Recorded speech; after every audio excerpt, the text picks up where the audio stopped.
All right. Well, thank you very much for coming to participate to this very short debate. It's not really a debate, it's just an opinion. We call it conversation, crop conversation. And the topic today is root and tuber crops, food for tomorrow. And the principle is I'm going to ask each of you a question, and you can respond to that question for 5 to 7 minutes. We will record your responses, and then we will post this on the website, on several websites, maybe tonight, maybe later on. We don't know. Depends on communication facilities. So just to introduce the topic, as we showed this morning, root and tuber crops will play a very important role to feed the planet in the coming decades, probably much bigger than it was in the past. At least we believe that that's going to be the case. And the discussion today is to figure out, what is it that we need to do in order to effectively be in a position that we can use effectively these crops to feed the world. You have each a microphone now.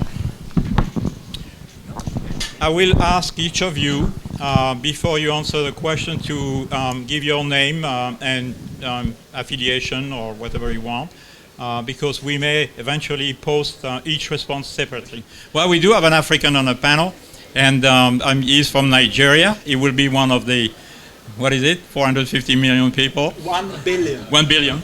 So I would like to ask EOkogbenin, in his opinion, listening to what you just listened and knowing what you know, what do you think should be done particularly for root and tuber crops in your country where they are so important?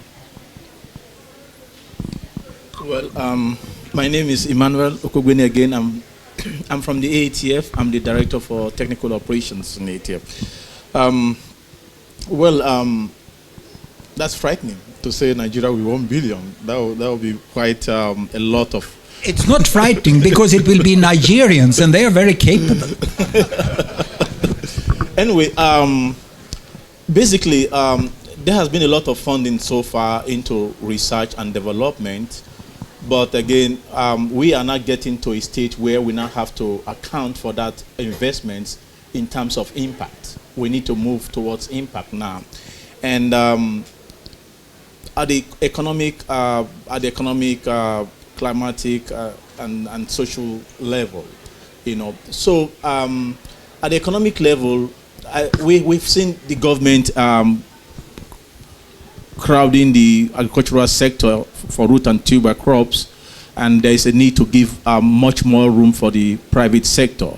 The private sector can really energize things a bit in terms of the kind of services they can provide. We already mentioned the issue of inadequate inputs for root and tuber crop cultivation. We also need to look at the aspects of the private sector as a provider of technologies as well. We need to look at that, and they have not been so visible. So if we need to make a big difference there, we need to take away some of the things that are hindering them from coming into picture. That could be in the sense of removing liability, trying to create liability protection for new emerging technologies that will drive root and tuber crops in Africa. Then the other thing that is also still missing is that we are yet to consider the farmer as an entrepreneur. Once you begin to see the farmer as an entrepreneur, you begin to see exactly what he needs, especially in terms of trade. We need to build market linkages, the demand and supply chain. Those things are still missing. And if it is not the market driven, then you will not be building that synergy. And that's one of them. And then also, we need also to continue, like he just said just now, appropriately applying funds where it is most needed. And the government needs to do that. Farmers are willing to embrace new opportunities, but they need to be provided with the environment to be able to do so.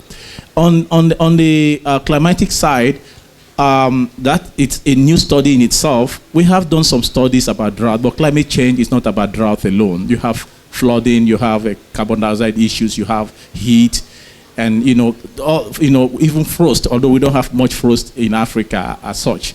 But again, we need to improve research in phenomics, in creating phenotyping platform so that we can relate effectively what we see on the field to the genotype.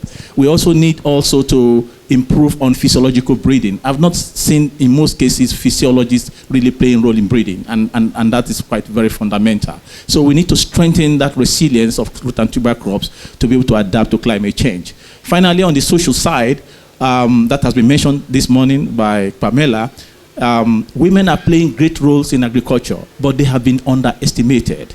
We need to reverse that and bring in gender balancing into root and tuber crop, so that there can be a good synergizing among all the stakeholders. Then two, there is already a demographic shift already, because the youths are not showing interest in agriculture.